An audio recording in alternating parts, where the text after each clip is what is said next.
기대와 우려를 모았던 스페이스X 상장 이벤트가 끝나고 지지부진했던 종전 협상이 타결되었다는 소식, 시장이 다시 9,000피 도전에 힘을 내고 있습니다. 네, 그 중심에는 최근 파운드리에서 좋은 소식이 들려오는 삼성전자, 그리고 ADR 상장 논의가 구체화되고 있는 SK하이닉스가 있는데요. 이 반도체 기업을 둘러싼 호재와 악재, 박준영 한반도 반도체 대표님 모시고 자세한 이야기 나눠보도록 하겠습니다. 대표님 안녕하세요. 네, 안녕하십니까? 반갑습니다. 자, 우선 최근에 나왔던 삼성전자 이슈부터 좀 짚어보려고 해요. 네. 작년에는 이 테슬라 쪽에 계약 소식이 있었는데 이제는 구글 쪽에 이 차세대 TPU 일부 생산을 삼성전자에 맡기는 방안을 검토하고 있다. 이 소식이 나왔잖아요. 네. 지금 삼성 쪽의 파운드리 반격이 본격적으로 시작됐다고 보는 게 맞을까요? 뭐 본격적 시작이 이게 수주를 받을지 돈을 벌지 여부는 있겠지만 돈 버는 것까지는 뭐 내년 초 올해 4분기 정도 될 수 있을 것 같긴 한데 반격은 괜찮지 않을까 생각도 들긴 합니다. 저희 정확히 이 구글이 차세대 인공지능 반도체 어느 부분이냐면 그 삼성이 가장 강력하다고 얘기하는 토탈 솔루션에서 그 GPU와 메모리 사이 연결 부위 같은 쪽이거든요. 이쪽은 상당히 삼성 쪽이 다른 데보다는 좀 더 유니크하게 영향이 있는 것 같습니다. 뭐 들어보셨겠지만 요즘에 뭐 HBM을 커스텀한다고 얘기 많이 들으셨잖아요. 그게 SK하이닉스가 그것 때문에 다시 한번 레벨업 될 거라고 막 고무적으로 주식시장을 흥분하던데요. 그건 삼성한테 유리하죠. 네, SK하이닉스는 불리합니다. 그러니까 그 중요한 게 HBM 만들 때 HBM4부터 아시겠지만은 디램 만들고 로직 다이 만드는데 로직 다이는 하이닉스는 다 TSMC 바뀌어야 되고 삼성전자는 내부적으로 만들 수 있지 않습니까? 요즘에 4나노 만드는데 굉장히 괜찮은 편이고요. 야, 요것은 누가 오세요? 그러면은 디램이나 다 맞춰드릴게요. 얘기할 수 있기 때문에 삼성이 또 나아서 하이닉스가 낫다는 얘기는 저도 약간 주식시장에서 다른 또 뷰가 있으신가 봐요. 네. 그러니까 말씀하셨던 것처럼 말 그대로 토탈 솔루션인데 네, 맞습니다. 초격자 아닙니까? 네. 삼성의 브랜드인데 사실 HBM 뚫기까지는 초격자는 SK하이닉스였다라는 얘기도 있었어요. 맞습니다. 맞아요. 이제 4E로 넘어오면서 네. 이제는 완전히 역전된 겁니까? 기술 역전은 맞습니다. 네, 그래서 올해 그러니까 매출로 보시면은 올해 기본적으로는 HBM3E가 메인이기 때문에 이제 4가 이제 올해 하반기부터 제대로 생산이 되겠죠. 그게 이제 베라루빈 들어가니까요. 3E까지는 올해 돼 있는 거로 봤을 때는 여전히 하이닉스가 어떤 이익 측면은 좋을 것 같은데 두 회사 모두 아니면 업계에서도 내년에는 거의 두 회사가 붙어가지 않을까라고까지 얘기하고 있습니다. 왜냐하면 랭커님 말씀하셨다시피 HBM4와 HBM4E는 결국에 원다이나 로직다이 둘 다를 최신품을 쓸 수 있는 건 삼성전자이기도 하고 이미 승인 받아서 생산하고 있고 이 대역폭이라고 하는 어떤 의미 있지 않습니까? 그런 것을 이미 삼성은 만족을 한 상태인데 나머지 두 개 회사, 특히 하이닉스 같은 경우 만족하지 못했습니다. 그래서 그런 걸로 봤을 때는 기술 차이는 난다. 근데 매출은 영업이익은 올해는 삼성 하이닉스가 좀 더 괜찮겠지만 HBM으로만요. 내년부터는 만만치 않겠다라는 생각이 들긴 합니다. 그러면 이렇게 삼성전자가 HBM4랑 HBM4E를 앞세워서 지금 추격에 나서고 있는 상황인데 SK하이닉스는 여전히 엔비디아 공급망에서는 압도적인 존재감이 또 드러내고 있잖아요. 그렇다면 2, 3년 뒤를 전망해 봤을 때 그때는 HBM 시장에서 누가 좀 선두적인 위치에 있을까요?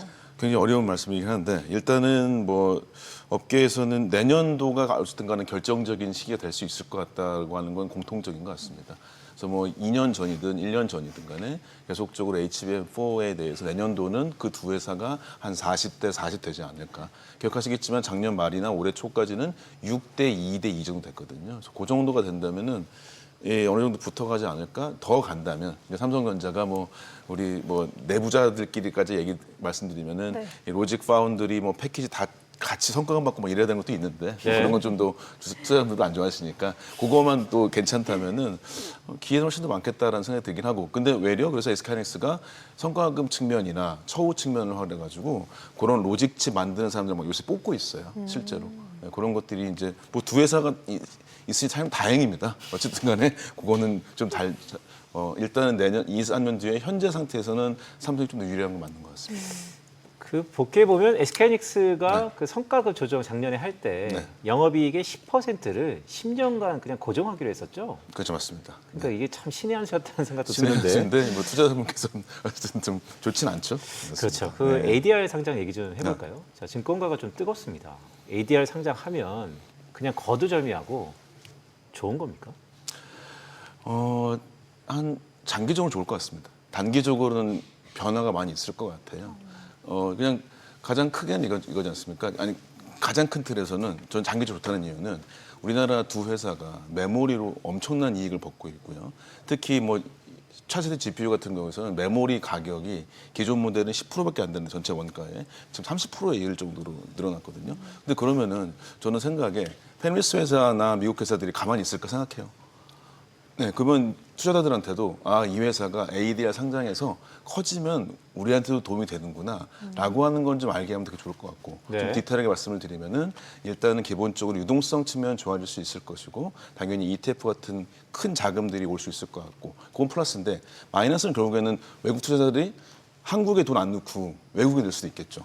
말하자면 역유입이 될 수는 있겠죠. 그것이 플러스만 있을 텐데 저는 플러스는 좀 더 있지 않을까 그걸 생각하고 좀 비교할 거는 TSMC를 비교해 보면 좋을 것 같은데 조금 다른 게 TSMC는 우리나라처럼 개방된 시장은 아닙니다. 대만이 막혀놨기 때문에 그래서 TSMC는 ADR이 보통 대만보다 한 미국 시장에서 보통 15% 20% 비싸거든요. 근데 그 정도까지 비쌀 것 같지는 않다. 그러니까 이제 프리미엄이 붙어 있다. 이 맞습니다. 말씀이시죠? 예, 근데 우리나라는 이제 아주 수평하잖아요. 그래서 그런 것 TSMC만큼의 효과는 아니더라도 돈이 몰린 효과는 아니더라도 일단 뭐 유동성 측면이나 그런 정치적 측면 봤을 때는 괜찮을 것 같다 생각이 들긴 합니다.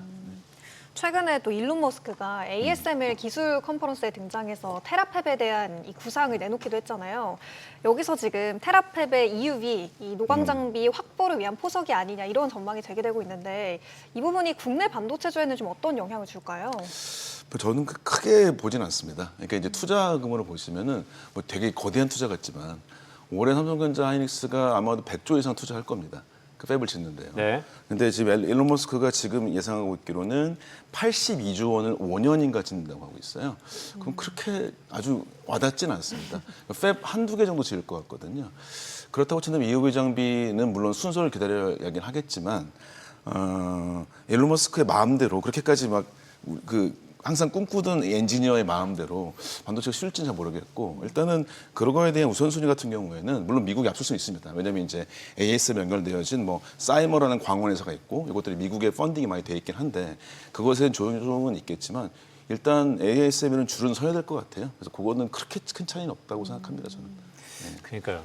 또 말씀 들어보니까 그냥 일론 머스크가 뭔가 하면 다들 주가가 막 환호하니까 그러면 진짜 판이 역전되나 싶더라도 말씀하셨던 것처럼 규모를 들어보니까 네네. 100조 원과 5년간 80조 원은 네. 좀 개가 있네요. 네, 뭐 80조 원에서 120조까지 잡는 것 같더라고요. 그러면 이제 삼성전자 하이닉스가 1, 2년 투자하는 금액이기 때문에 네, 쉽지 않을 것 같습니다. 저는 그러니까 물론 외려 저는 이것은 ASM을 볼 게 아니라 우리나라의 반도체가 더 들어가냐, 혹시 소부장이 더 연결될 수 있느냐 측면이 있을 때는 반도체 더 들어가겠다. 근데 소부장 쪽은 미국을 중심으로 하지 않을까. 뭐 어플라이드 머티리얼 같은 탑5 장비사 있잖아요.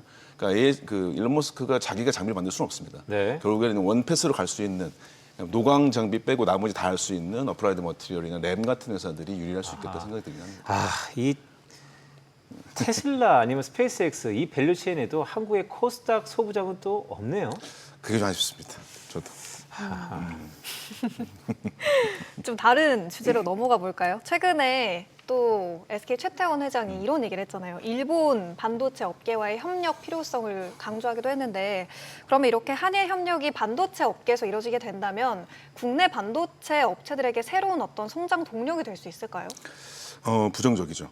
예, 국내 쪽은 좋지는 않다고 보여집니다. 뭐 더 아시겠지만은 우리 투자하실 때도 오늘 아까 방금 나오던데요. 원익이나 주성도 안 오른 가장 큰 이유는 너무 올랐거든요. 그러니까 기술력 대비 너무 올랐습니다. 업계에서 봤을 때는. 외려 소재나 부품이나 아니면 부품을 세정하는 회사들 있지 않습니까? 소위 소모품 같이 매출이 발생되는 회사들은 괜찮은데 장비들은 그 탑5 아주 유명한 장비사들과 기술 격차는 날 것이고 말하자면 굉장히 모멘텀이 강한 측면인데 이 장비를 일본에 간다고 해서 질 건 아닐 것 같고요. 저는 뭐 일본 팹 진단 이런 얘기 좀 그런 거 아닙니까?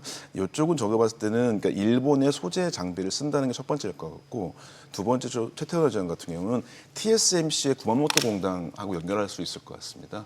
그래서 D램과 연결되어진 HBM 로직 다이 이것의 완성품을 그쪽 가서 만들려고 하는 서플라이 체인 문제 때문에 가장 하지 않을까? 뭐 잠깐 얘기하자면 또 생각보다 일본이 인건비가 싸거든요. 일본이 인건비가 더 쌉니까? 네, 요새 엄청 싸죠. 그러겠네. 하긴 예전에 사석에서 뭐 이런 얘기 많이 했었어요. 뭐 20년 전에 네. 일본 은행원들의 연봉이 1억 엔이다. 그런데 20년 후에도 1억 1억 엔이다. 뭐 이런 얘기 있었잖아요. 인건비가 있었군요. 네, 맞습니다. 그러면 지금 AI 시대에는 뭐 전력부터 생산 능력 그리고 공급망까지 다 확보해야 된다 이런 이야기가 있잖아요. 지금 국내 안에서의 여건은 어느 정도인지 궁금한데 그렇다면 결국 정부 차원에서 지금 전력이나 인프라 쪽에 대한 추가적인 뒷받침이 필요할지도 궁금해요. 뭐 그거는 어디나 그럴 것 같습니다. 근데 외려 미국 시장이 현재 AI 데이터 센터가 안 들어지는 가장 큰 이유가 땅이 커서 그걸 다 바꾸기가 어려운 상태이지 않습니까? 그러니까 전력이 되게 많이 뜨고 있는데 외려 우리나라처럼 작은 나라에서는 좀 더 유리한 측면이 있다고 저는 생각해요. 네, 그래서 이제 특히 우리나라에서 어떤 지역, 물론 현재는 수도권에 약간 규제가 더 많긴 한데 어떤 팹에 대한 그 어떤 인력이나 이런 문제 같은 게 좀 더 고민해야겠지만 이 데이터 센터 같은 경우에는 우리나라가 훨씬 더 유리하다고 생각합니다.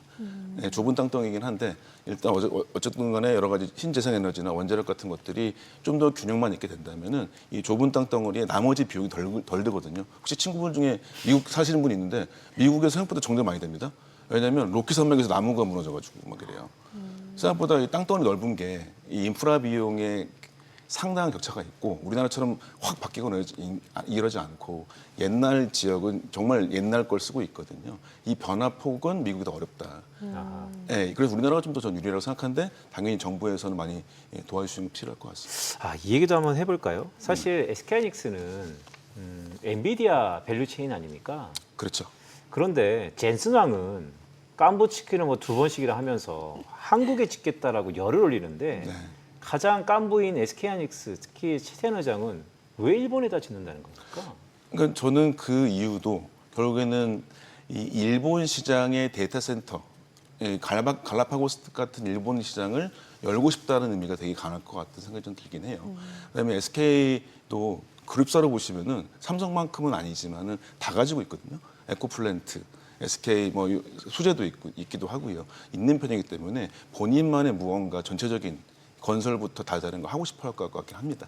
그런 어떤 다른 장으로서의 일본이 필요한 것뿐이지 다른 측면은 저는 없다고 봐서 일단은 저는 그런 투자 측면에서 본인들의 서플라이 체인을 완성시킬 수 있는 공간, 일본의 수많은 인구를 쓸 수 있는 이런 일본의 인구와 어떤 뭐 이런 부지 같은 것들에 대한 장점 때문에 하지 않을까 생각이 더 들긴 해요. 아, 말씀하신 거 보면 일본의 마켓 사이즈를 놓고 네. 노크라는 것 같다라고 생각이 좀 드는데 네. 그런 거 있지 않습니까? 시가총액이 2등과 1등이 바뀌면 진짜 새로운 세상이 열린다. 그렇죠. 최근에 일본 보면 키옥시아가 토요타를 제쳤어요. 그렇다면 일본도 완전히 이제 AI다. 드디어 일본이. 그러면 또 다시 와서 국내 삼성전자와 SK하이닉스는 어떻게 받아들여야 되는 겁니까? 뭐 아시겠지만은 뭐 그 메모리 중에 낸드 하나 팔고 있는 키옥시아가 왔다 그래서 그 한번 무너진 일본 시장에 AI가 쉽지는 않을 것 같아요. 뭐 전혀 다른 얘기지만 그 소프트뱅크의 회장의 손정희 뭐 마사요시라고 해야 할지 모르겠지만 그분 같은 경우도 일본 AI 살리려고 정말 고군부터 하시거든요. 근데 오랫동안 메모리 그러니까 반도체 쪽이나 AI 쪽에서 커지 못했던 일본은 아직도 좀 어려운 것 같긴 합니다. 결국에 그건 우리한테는 기회는 될 수 있겠다. 네, 그렇게 보시는 게 좀 좋지 않을까 생각합니다. 그러니까 우리한테는 오히려 기회일 수 있다. 네. 이렇게 보는 건데 네네. 근데 또 키옥시아의 상당 부분을 또 SK하이닉스가 들고 있잖아요. 7% 정도 들고 있죠. 그러니까 맞아요. SK하이닉스는 뭐 문어발처럼 여기저기 엄청 많네요. 아니 그것도 있는데 랜드 말씀드리면은 저기 대련 솔리다임이 있지 않습니까? 네. 거기는 지금 특이한 그 스위치 모양을 써가지고 ESSD 쪽으로. 그러니까 혹시 기억하실 수 있겠지만 그 기존에 현재 쓰고 있는 반도체가 CTF라고 하는 방식의 스위치를 쓰거든요. 랜드가. 네. 근데 예전 20년 전 쓰던 게 플로팅 게이트 방식이라고 하는 게 있는데 근데 그 방식이 옛날 거고 만들기가 어렵고 안 좋았는데 외려 AI 데이터 센터에 쓰이기에는 더 좋아진 기술이 돼버렸어요. 아주 특이하게. 그래서 지난 3분기, 4분기 때 보시면 SK하이닉스가 낸드 점유율이 한 7% 갑자기 올랐습니다. 원래 SK가 3위 업체거든요. 근데 지금 2등 됐어요. 그래서 결론적으로는 비서님 말씀하셨다시피 최태원 회장은 참 운이 좋으신 것도 있고 투자 잘하십니다. 대련의 ESSD 난립니다 지금 그래서. 아하. 예, 그쪽 SK하이닉스가 원래는 1분기 때 성적이 더 안 좋아야 돼요. 그런데 거기가 다 팔렸습니다, 진짜로. 그래서 혹시 투자자분 찾아보시면 솔리다임의 낸드 쪽의 ESSD가 기업용 SSD로는 정말 제일 좋은 제품이 돼버려가지고 제일 먼저 다 사갑니다 지금. 그러니까 옛말에 운 좋은 사람은 이길 수 없다. 이런 얘기가 있었는데 참 바야흐로 SK하이닉스의 시대인 것 같습니다. 최근에 또 말씀해주신 그 낸드 그리고 디램의 가격이 어마어마하게 많이 올랐잖아요. 근데 이 메모리 가격의 상승을 두고 뭐 일시적인 공급 부족에 따른 현상이다, 아니면 정말 구조적인 슈퍼사이클이다, 여러 가지 의견이 분분한데 대표님은 어떻게 보고 계신가요? 일단은 뭐 가장 큰 건 더 잘 아시다시피 내년 말 정도까지는 웨이퍼 생산은 늘어나는 거 아무래도 없다. 내년 말까지는 특별한 걱정은 안 하셔도 되겠다. 외려 좀 더 올라가지 않을까 생각도 들고요.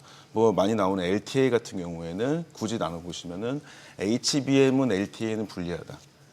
예. 근데 낸드나 디램의 단품은 그 LTA가 더 유리할 수도 있습니다. 아, 그 말씀은 이거 되게 중요한 것 같은데. 그러니까 HBM은 사실은 지금 계약 기간을 짧게 해서 팔 수 있을 때, 네. 속된 말로 물 들어올 때 확 하는 게 더 유리하고.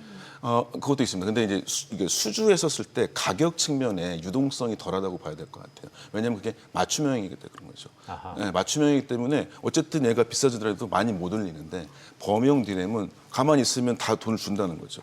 그래서 LTA 여부를, 그러니까 LTA가 그 중장기에 대한 공급 계약만 돼 있지 가격은 차등 많이 된다는 걸 아실 겁니다. 들으셨을 거예요. 그다음에 예전에 그 지난 사이클 때 한 번 당했기 때문에 공급 취소 같은 것들 많이 했잖아요. 계약 취소를. 지금 되게 로이어도 많이 쓰고 있거든요. 그래서 좀 그걸 좀 안정적으로 가져갔기 때문에 외려 LTA 하더라도 이익도 많이 얻을 수 있는데 HBM은 좀 묶여 있다. 그게 좀 측면이 있다는 거죠. 아, 이게 재밌네요. 그러니까 LTA, 롱텀 어그리먼트잖아요. 네. 그러니까 과거에 우리의 아픈 기억 때문에 이제는 물량을 확보를 하고 가격은 그 안에서 그때 가서 보자는 거고. 네, 조절 가능합니다, 지금은. 야, 그게 꼭 먹고 알 먹고인데요. 왜냐면 이제 어쨌든 메모리 회사밖에 없으니까요. 그러면 내년 말까지는 뭐 어쨌든 사이클 면에서 걱정할 필요가 없다라고 말씀을 해주셨는데 그러면 삼성전자, SK하이닉스의 실적이 좀 어디까지 개선이 될 수 있는 거예요? 지금 뭐 내년도에는 삼성전자가 업계 1등 낸다는 얘기도 있고 오늘 또 기사 봤더니 또 28년까지 이어질 거라는 얘기까지 좀 나오고 있습니다. 그래서 이제 뭐 얘기하시피 둔화되긴 할 것이다. 그러니까 뭐 작년 대비 올해 너무 심하게 올라가고요. 이렇게 올라가긴 할 텐데 지금 예상키로는 메모리 시장이 25년도 때가 3천억 불이었거든요. 올해가 5천억 불 예상하고 있고요. 그다음에 그 27년도를 7,500억 불 정도 예상하고 있어요. 그 다음 연도까지 해서 2030년까지는 1조, 그렇죠? 3천억 불이니까 거기에 1조까지 붙어지는 것까지 예상되고 있기 때문에 이 메모리 시장에 대한 너무 또 장비뿐만 되는 건 아니겠지만 네. 물론 일단은 기존보다는 훨씬 더 값을 많이 받고 있고 생각보다 공급이나 뭐 중국 얘기도 많이 하시는데 중국은 기술 차이가 여전히 많이 납니다. 그러니까 지금 삼성하이닉스 마이크로 다 팔렸으니까 팔리는 것뿐이고 내년도에는 더욱 미국 시장에서는 중국 거 못 써요. 내년 말 정도는 또 B2C에 못 들어가거든요. 네. 그런 것들이 있어서 중국을 우려하시는 분도 있지만 아직까지 현실적이진 않다. 특히 D램 쪽은 훨씬 더 그렇다. 키옥시아 위험할 수도 있겠지만 키옥시아는 다 풍기인데 키옥시아는 랜드 회사다. D램으로 보자면 아직까지는 여전히 여력도 있고요. 그래서 저는 투자로 보실 때는 한번 뭐 항상 얘기하지만은 내년 말까지다. 그러면은 내년 초 정도부터는 좀 왔다 갔다 할 수는 있겠다는 있겠지만 네. 일단은 뭐 어느 정도 우상향하는 측면은 있겠다라고 얘기를 드릴 수 있을 것 같습니다. 그러니까요. 저는 알파벳 A, B, C보다 D가 좋더라고요. D가 좋다는 건데, 자 아까 그냥 웃자로 한 얘기고 맞습니다. 중국 얘기했었잖아요. 네, 맞아요. 중국의 또 창신 메모리, 양치 메모리 어쨌든 들어오잖아요. 네. 네. 근데 우리가 중국을 간간히 무시해 왔었는데 네. 사실 글로벌 역사를 보면 2001년도 WTO에 가입한 이후에 중국의 행태를 보면 그 시장을 다 무너뜨리지 않았습니까? 이번에는 진짜 괜찮습니까? 이게 되게 연구 주제입니다. 실제로. 우리나라는 중간재 업체거든요. 그러니까 중간재라고 하는 게 가공 업체였고 그게 이제 대표적으로 배터리 디스플레이 이런 등등 했는데 이 반도체가 이 복잡한 가공업이라고 하는 이 블랙박스가 얼마큼 유지될까의 여부가 가장 중요할 것 같아요. 저는 근데 어느 정도는 다른 산업보다 좀 강하다고 보고 그게 우리나라랑 대만 이 두 나라와 기업들 정도의 차이를 생각보다 이 단순히 앞서긴 어려울 수도 있고 단순히 단가로 얘기하기 더 어렵다. 왜냐하면 이제 이 생산 단가 자체가 수율이고 수율이 곧 돈이 돼버리는 독특한 구조를 갖고 있기 때문에 네. 근데 이게 어떤 일개 천재나 어떤 시스템을 낼 수 있는 문제가 아니라서 상당한 노하우를 포함해서 뭐 너무 긍정적인 아니겠지만 저는 다른 산업보다는 가장 좀 더 이런 중간재의 노하우에 경험치가 좀 더 뭐 좀 효과적이지 않을까라고 말씀드릴 수 있을 것 같아요. 이 말씀은 되게 멋있는 답변이네요. 은유적으로 말씀하셨지만 우리 국뽕이 아니고 진짜 우리가 만드는 이 기술 이게 아까 블랙박스라고 표현하셨는데 네, 맞습니다. 아까 일명 한 명의 천재, 그러니까 일론 머스크가 암만 그래도 우리가 만드는 거는 쉽게 우리의 손기술을 따라오지 못할 것이다. 네, 맞습니다. 전 그건 좀 있을 것 같습니다. 그럼 중국도 아시아적인데 왜 그럴까? 근데 중국은 아직까지는 뭐 그런 어떤 뭐 민족성 얘기할 필요 전혀 없는 것이고요. 그 업계에서 반도체로 정말 사람들이 많이 올까? 물론 사람도 많겠지만 일단 거기는 AI나 설계 쪽이 어쨌든 우선일 것이고요. 예, 아주 뭐 이게 반도체는 뭐 더 아시겠지만 첨단이지만 농업적 근면성이 필요하거든요. 소위 워크에스이라고 얘기하는데, 근데 그 측면은 좀 쉽지 않은 것 같다 말씀을 드리겠습니다. 그럼 그러니까요. 마지막 질문으로 AI 투자 관련해서도 좀 여쭤보도록 할게요. 최근에 또 브로드컴에서 대규모 AI 펀드 출범 소식도 있었고, 그리고 오라클의 실적을 봤을 때도 사실 실적은 좋았는데 자본 지출에 대한 부분이 우려 섞이면서 지금 주가가 급락하기도 했잖아요. 지금 투자 속도가 실제 수요를 앞지른다 이런 우려가 있는데 이 부분은 어떻게 보세요? 일단 동의가 되는 면이 있습니다. 근데 이제 실제 수요 측면이 수요가 없다는 것보다는 수요에 이익이 안 난다는 거겠죠. 그러니까 클라우드가 더 싸진다든지 이런 측면이라고 좀 봐야 될 것 같은데 인구는 줄지 않았고 아직까지는 괜찮은 거라고 말씀을 드릴 수 있을 것 같고 먼저 좀 봐야 될 건 결국에는 뭐 제가 봤을 때 어쨌든 엔비디아가 되게 지표가 될 수 있을 것 같아요. 왜냐하면 엔비디아는 참 좋은 회사라고 생각합니다. 말하자면 엔비디아가 예전에 인텔이 되고 싶은 거라고 볼 수 있을 것 같은데 그 로드맵이라고 하는 것과 생태계 측면에 대한 협력을 굉장히 잘 하는 것 같고요. 자기도 돈 많이 벌어가긴 하지만 이번에 컨퍼런스 때 뭐 보여주냐면 노트북 보여준 거 아시죠? 네. 왜 보여줬냐? 결국 에이전틱 쓰셔라. 에이전틱이 되게 되면은 피지컬이란 좀 멀리 있는 것 대비 이 가운데 다리만 잘 건너게 된다면 실제로 우리 두 분도 한번 코덱스 같은 거 써보세요. 오픈 AI 코덱스 같은 거 바이브 코딩 해보시면은 저도 그쪽 일을 되게 많이 하거든요. 그거가 돼서 좀 더 그쪽에 B2C든 B2B든 간에 늘어나거나 B2G까지 늘어나게 된다면 에이전트 성공한다? 그러면은 이제 우리 전체적인 반도체 시장은 아니면 AI 시장 자체가 달라지지 않을까. 저는 에이전틱의 내년도에 굉장히 중요한 기점이 될 거라고 생각합니다. 젠스 랑이 그리는 미래에 피지컬 AI가 있다 하더라도 중간 단계 한번 에이전틱이 네, 맞습니다. 반드시 내년에 각광을 받을 것이다. 우리가 돈을 벌려면 해보시죠. 저도 많이 합니다. 네, 그러면 박준영 한반도 반도체 대표와 함께한 반도체 따라잡기는 여기서 마무리하도록 하겠습니다. 오늘 말씀 고맙습니다, 대표님. 고맙습니다.